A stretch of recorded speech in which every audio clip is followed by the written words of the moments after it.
Hey, it's Mazzy here, and this is the vinyl tag jazz. This is the jazz vinyl tag. I need to specify the genre here because it's the important element here.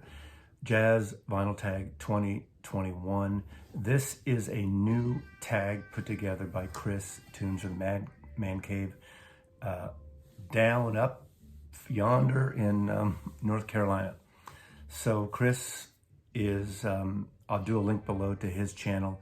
He's a big jazz freak, jazz aficionado. I'd say 95 or 98% of his videos are on jazz, and he usually collects original pressings. He tries to work his way to those original pressings. Sometimes he'll have placeholders in the meantime. But he's bought some reissues, including some of the Tone Poets and the other recent reissues that come out. So let's dive right in. 20 questions, I think, and this is my opinion. This is my answers to the 2021 jazz vinyl tag. Okay, the album that got you into jazz. I'm showing two because in 1972, I bought my first component system. I had a Stacker record player up to that time, and I finally was buying components in the early 70s, late 60s too, but obviously, so I was, how old was I? I was 17 turning 18 in 1972. I bought my first component system, and there's a hi-fi store in San Francisco that I went to, and it was really cool, almost like mid-century. Remember, this is 1972. And of course, these stereo stores have records they put on to test the turntables and test the stereo gear and the speakers to make them sound the best. And there's two records that they played, and I tested my the system that I was going to buy, or the components that I was going to buy. And because of that, my buddy and I got in the car after we loaded the stuff in the trunk. We drove down to Tower Records at Columbus and Bay in San Francisco on the edge of North Beach near Fisherman's Wharf, and I bought these two albums. Now, the first one is not a jazz album. However, the song is called Waltz, and it's the end of Pentangle's 1968 record. I hadn't gotten this record. I don't think I had heard it until 1972 to this day, and I went and bought it. But that song Waltz, Pentangle is sort of a jazzy folk group, especially that song. That song's instrumental, acoustic bass, guitar, drums, beautiful renditions, beautiful sort of semi-improvisational, really great tunes. So Pentangle's debut album, Waltz, I went and bought, and it's very jazzy. But the jazz album that I really liked that they played too is Stanley Turrentine's Cherry.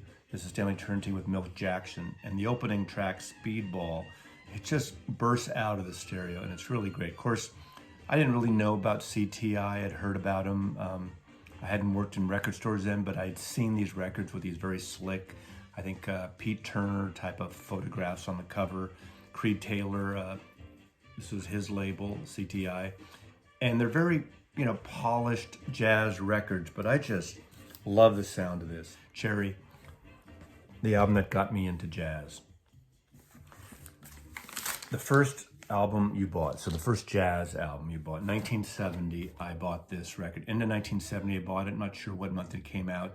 I bought it because I heard of Miles Davis. I think I heard his music. I must have, but I didn't know it.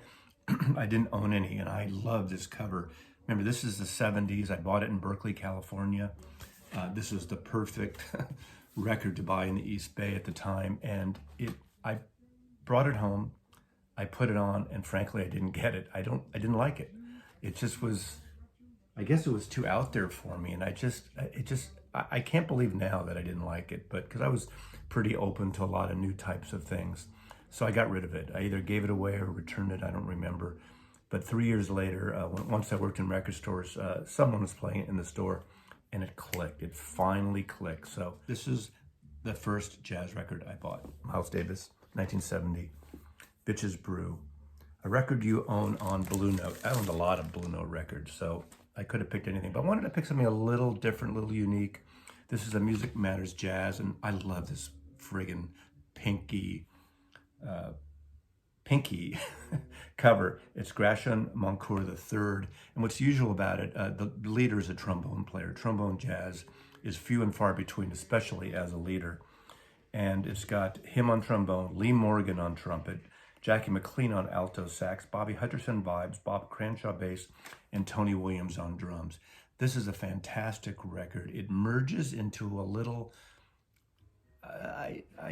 neoclassical jazz in a way, and it's very unusual recording. I think it's really easy to get into, and it's really soothing, but it's got some balls too, and it's really gorgeous arrangements, unusual arrangements. So I'm picking this, and this is from what year was this? 1964. Blue Note Records. That's my Blue Note record choice. The record you own on Prestige. I just showed this on another video if you've been watching my videos, and I can't say enough how much I love Mose Allison. This is great. Mose Allison sings, great piano player, great kind of more bluesy, soulful jazz.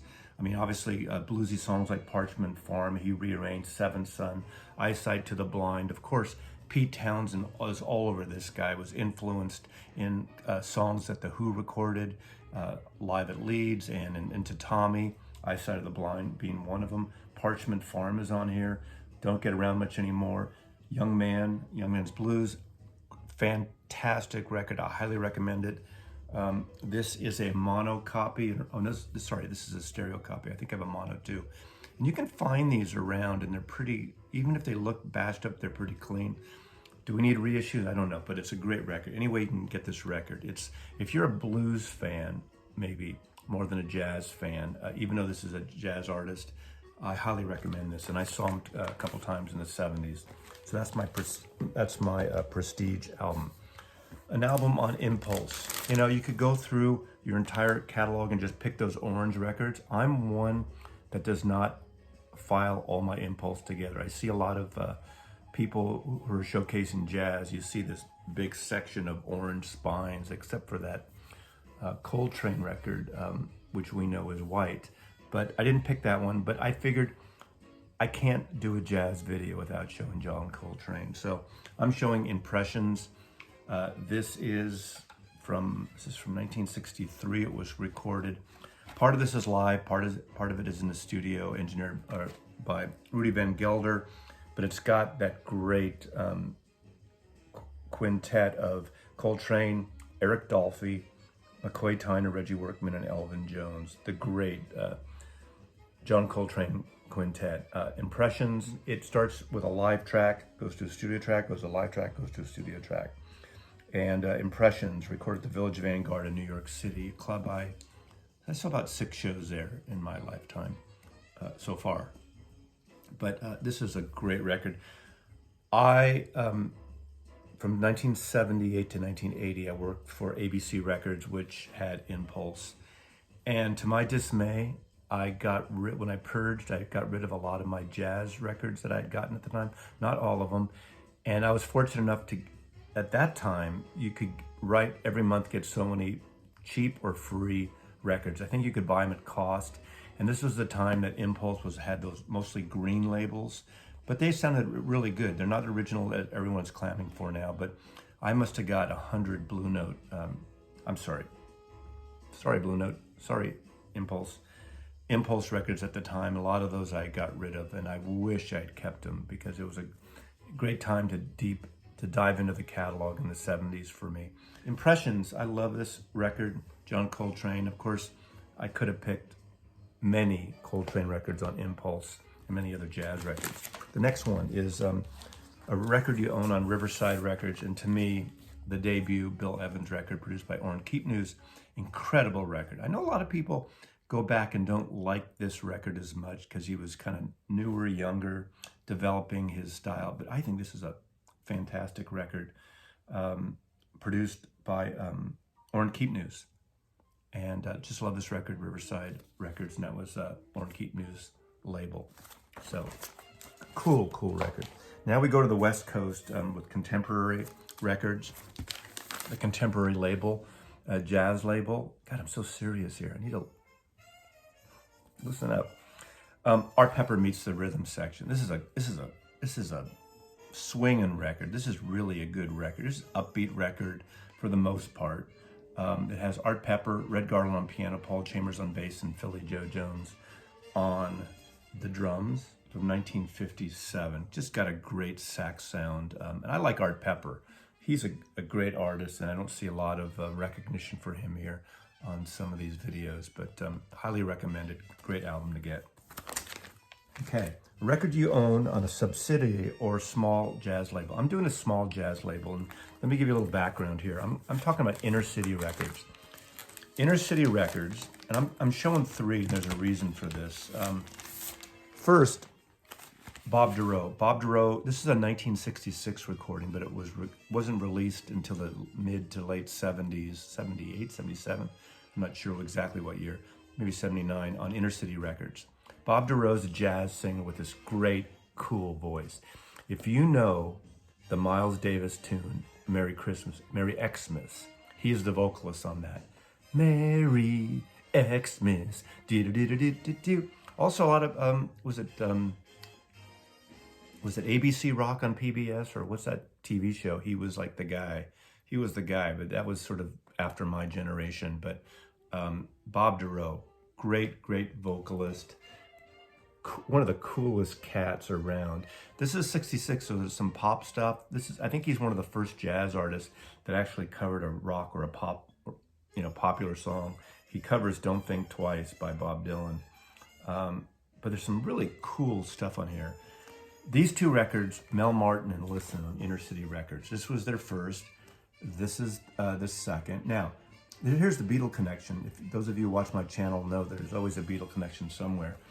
This record, which is Listen, Feel Mel Martin Growing, the photographer who took this cover picture is, let's see, front cover photograph, Kendall Johnson. I should have known his name off the top. Kendall Johnson did the hand photograph on the same process on the cover of George Harrison's Living in the Material World. You'll see it, now you know, once you see them both side by side. Now,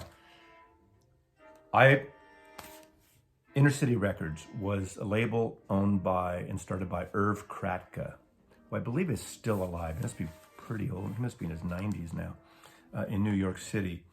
He got known and made his money, or at least started money, in the 50s and early 60s, I believe. There was a label called MMO, Music Minus One. Music Minus One was those records you buy. If you were playing saxophone, studying saxophone in school or just turning it on, you'd buy the saxophone record, which would be, these records will have all the parts except for the saxophone, and you'd play along and have the music included. Same with piano, clarinet, bass, whatever the instrument is. Music Minus One was a hugely successful thing. I think he eventually sold it to one of the big music publishing companies years later. But he did start, I'm not sure if he started Inner City in the 70s or his late 60s. A lot of reissues. Listen was an original outfit, Bay Area. Mel Martin was a saxophone player who was in Boz Scaggs' blues band, Boz Scaggs' band. Boz Scaggs' album Moments, Boz Scaggs' and band. He's all over those records. Plus, he was on a lot of Bay Area sessions. He played sax on. I mean, he played sax, played soprano sax. Woman I lived with, who's a DJ at KSAN Radio, managed them. So I got to know Mel and Listen, got to see them countless times. Dave Dunaway, George Marsh on piano, who's great. Larry Dunlap on bass, and Mel Martin. And of course, they also had for a while Andy Narell on vibes. So it was a very Bay Area outfit. Anyway, Inner City Records, cool label. And I think, if I ever see their records, I try to pick them up now, but maybe I just don't notice them. Kind of mediocre art direction on their records. So anyway, a record you own that many should know about. So this is a record that a lot of people don't know about, but I got turned on to this by Teddy, VC member Teddy, who's not around a lot anymore. And I believe in 2019, this was his favorite record of the year. And this is Myra Milford's Snowy Egret. That's her band, her quintet that she works with occasionally. She is a really unique, interesting piano player, a little neoclassical jazz, a little out there, but really accessible. And this is a really gorgeous double album. I think it's self-produced on Firehouse Records. It might be her own label or someone related. She's also instructs at UC Berkeley, California campus of the University of California. She plays a piano, and it's got drums, bass, guitar, cornet here. And the album is called The Other Side of Air. This is a fantastic, gorgeous record. I think you can order it at her site on Bandcamp. And if you like beautiful piano music, and I probably should have recorded or included this on my World Piano Day recently. Look at that. Okay, favorite jazz record you bought in 2020? Oh God, there's so many. I'm gonna show the one I keep showing all the time. You know, all the Tone Poets I bought, or most of them, but I keep going back to Chet Baker Sings. I like his voice. I know some people don't, but it's really beautiful, easy, late night. It's so friggin' sexy. And this is probably one of the best sounding Tone Poets in a long time. Beautiful record. This is 1956. Just a gorgeous record. So Chet Baker Sings, originally on a Pacific Jazz label, and then of course it's part of the Tone Poet series that Joe Harley brought to us. Favorite record in an artist's discography? Chick Corea just passed away, and I like his solo improvisational records. I like the sort of the Latin-based records he did when he went on Polydor. This is on Polydor. And ECM, the first Return to Forever. This is the second Return to Forever. I like this because this is just before he really dived in. It got more fusion. I, for a while, liked the fusion, so I'm getting into it again, but for a while in the 70s, I couldn't stand it. I'm not a fan, even though I have it, of, was it Blow by Blow? And to me, that kind of started a lot of that fusion by Jeff Beck, you know, the instrumental album. And it's a great album. How can I knock it? But I'm not, after a while, it kind of bored me, but George Martin produced it, and there's a Beatles song on it. She's a woman, so of course. This record I fell in love with when I was in college. I got the first one, the ECM one with German import. But Flora Purim's vocals on this, Airto's percussion, Stanley Clark's bass, and Chick Corea's mostly Fender Rhodes piano is so beautiful. The songs, You're Everything, Light as a Feather, Spain on here, 500 Miles High. It's an uplifting record. It's a fun record. I just love this record. This will be my favorite Chick Corea, and he went through a lot of different phases. Spanish Heart's a beautiful record, but when it comes down to it, this is my favorite record. Chick Corea, We Miss You, great record. This is 1973, Polydor Records. Grab this record. Favorite record bought in a brick and mortar shop? I mean, come on, there's so many. This is probably not my favorite record bought in a brick and mortar shop, but going back to that fusion stuff in the 1970s, I got this when I worked in a record store, and I brought it home mainly because of the first track. The first track is a song written by Joe Zawinul, and this is Heavy Weather. This is sort of their, I don't want to say breakthrough album because they had a lot of records before this, but this is their most commercial because of Birdland. Birdland is a fantastic record. It opens up. It's a kick. It's like a single. It could have been a huge pop single. I know it got a lot of radio airplay, not really on the pop charts, but it's one of those jazz songs that crossed over. A lot of people who didn't like jazz would get into this, including me. I love this first track.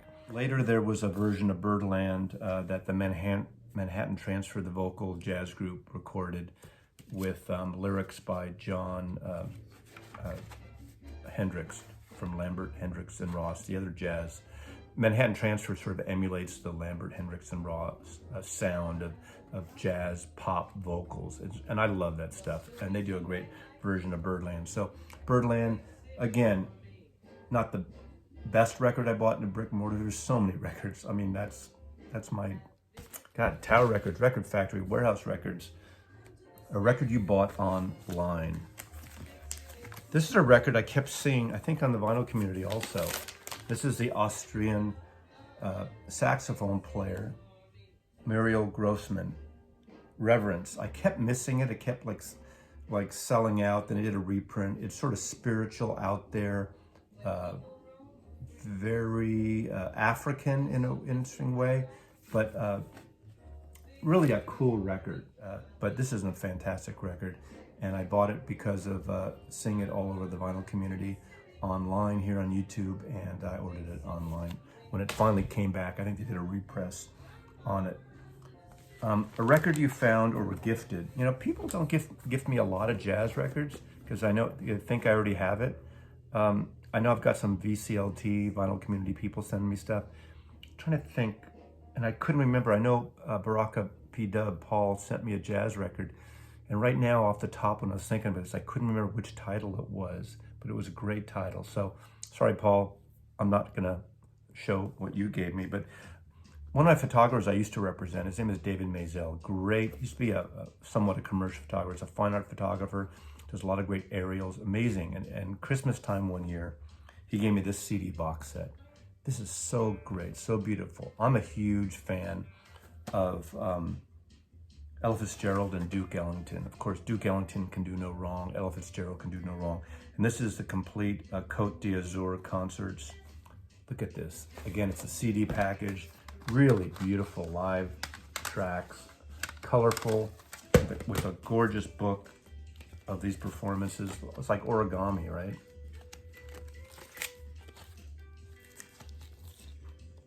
So this was gifted to me Christmas, whatever year this came out. There was a time when box sets were great, you know, CD box sets at the height of their day were kind of great gifts to send out to people. So I'm thinking this is 1998. God, 22 years ago, 23 years ago. Thanks, David. Great gift. Okay, a jazz box set. John Coltrane, the mono. This is a Rhino Atlantic Records mono. The Atlantic years in mono, fantastic, well pressed. As far as I know, analog. Now, the one thing, and I can't always forget which titles, there are 2 or 3 titles that are not included here because they were some of the titles that were lost in the universal fire or had been destroyed. Now this is a single 12-inch EP actually that has some rare things unreleased. And of course it comes with a single of My Favorite Things, which was a hit for John Coltrane. This is a great record, Olé. Look at that cover, oh. Plays the blues. Of course, everyone knows Giant Steps, and it comes with this beautiful book. So John Coltrane box set, amongst my favorites. So there you go, there's the box set. Jazz 10-inch or 7-inch. It's not a box set this time. I just got this earlier this year. Big Charlie Parker fan. This is Charlie Parker's The Mercury and Clef 10-inch LP collection. This was a Kraft record release. Wonderful covers again. This is cool. This is really cool music. With Dizzy Gillespie, it's got with Charlie Parker with strings. Gorgeous music. These are how they originally came out on 10-inch, and Kraft did a really, great job on these. So there's my 10-inchers. Okay, next one is my most recent jazz score. Well, again, it's Mose Allison. Maybe I should have picked something else before, but I love Mose Allison. So I tried to pick up most of his records. He did a series of records for Atlantic Records. Kind of a fun cover, 1966. It's called Wild Man on the Loose. Again, I'll pick up pretty much anything of Mose Allison because I think he's one groovy hepcat. Right? Those of you who don't know him, you really need to check him out. Check that first record on Prestige out. Find that record. Okay, a jazz record you hope to find in 2021. Okay, and the next one after that is jazz record you own that you'd like to upgrade. I'm just going to put these together because I don't really have any.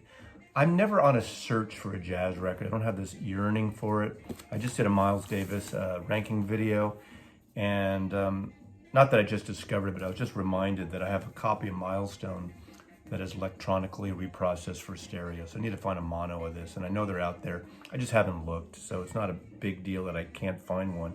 But I'd say getting an upgrade copy of this Miles Davis. I know there's some Kevin Gray cuts or originals that you can pretty easily get. It's not really a rare record, but it's always you know, the question is it a good sounding, well-preserved record? But I find that a lot of the 60s albums on Columbia, even if they look a little funky, they sound pretty great. And this is Miles with Cannonball Adderley, John Coltrane, Red Garland, Paul Chambers, and Philly Joe Jones. Love this record. It was in my my best top 12 Miles Davis records. So I want to upgrade for this. So that's going to answer both those questions. Free jazz record. I mean, you can't get more free jazz than Don Cherry. And the reason I want to show this, because I love this, it's so friggin' psychedelic. Look at that cover. This only came out a few years ago, but they're tapes from early 70s, I think 1972 in Copenhagen. It's spiritual, it's out there. I can't even describe it. I'm trying to describe it, but it's a cool record. It's an adventurous record. It's somewhat lo-fi, called Organic Music Society, a project he was working on in Copenhagen at the time. So that's my out there record, somewhat out there. Okay, free jazz. Free, but not free, but expensive. Desert Island Jazz album. Now, to me, an album can be a box of albums, because that's like an album. Like, you know, when you had like an album of photographs, you had your family photographs, and an album, that's an album. So I gotta go with the complete Savoy Dial recordings, Charlie Parker. I mean, we just last year celebrated his 100th birthday. Unfortunately, he couldn't make it to the party, but this is an incredible set of records.